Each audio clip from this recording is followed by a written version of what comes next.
What's up, guys? Back in the model studio. This time I got the grand reveal of this 71 Duster I've been working on.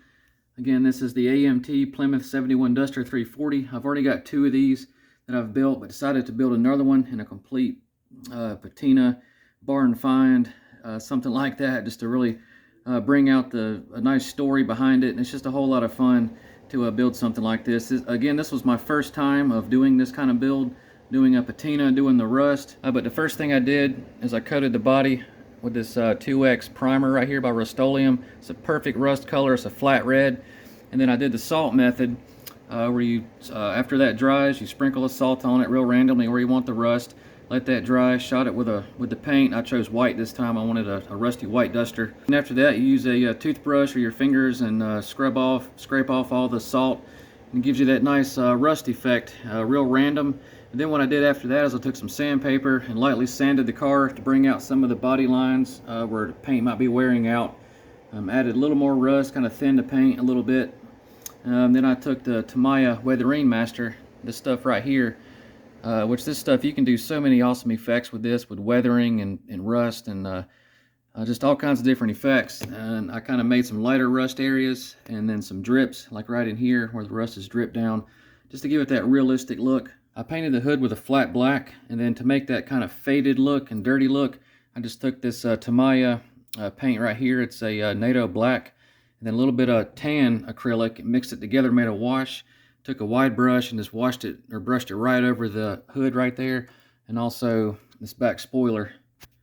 Just kind of dull it down and put some streaks in it just to weather it. And then of course I did the same thing over the decal, and then took some of the Tamiya weathering kit just to scuff some brown and stuff on there to bring out some aging. I think it turned out really nice. I sprayed the chrome with a flat clear coat and then took some quick shine, then kind of dribbled on top right here once it dried.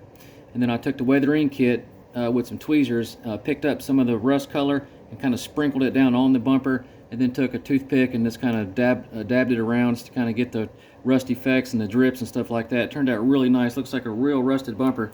Really excited how that turned out. Did the exact same thing on the back of the car right there.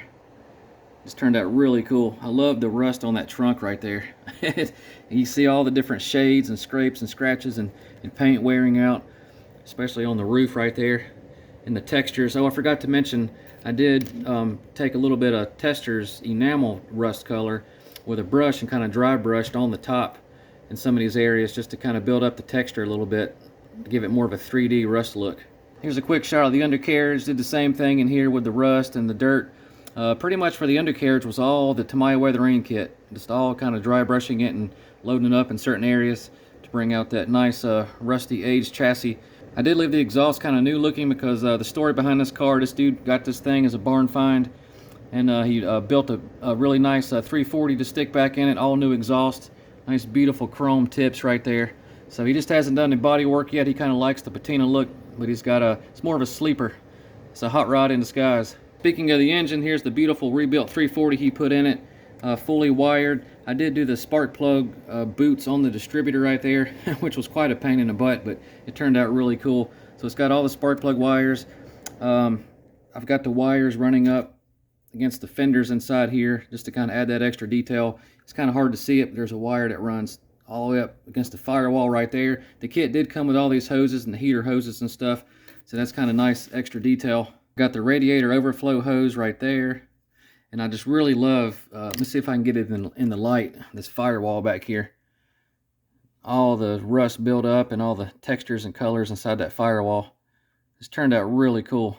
I kind of weathered up the wheels a little bit, just painted them silver inside there, and then did a black wash, and then just again the Tamiya kit to dirty it up a little bit, add a little bit of rust, but not too much. I mean, these wheels are in pretty good shape. On the decal stripe right here, I did kind of dirty it down a little bit, again using the same wash I used on the hood and the spoiler, and then took a razor blade, chipped it a little bit just to kind of add a little bit of aging to it. Here's that old interior, again along with the rebuilt 340. He did put him a nice brand new shifter in there with a bright orange shift knob. This thing looks really cool, but I did age up the interior again with a wash and the Tamiya weathering kit. And also, if I can get a shot of it, I kind of scraped up the seats a little bit. You can barely see it right there.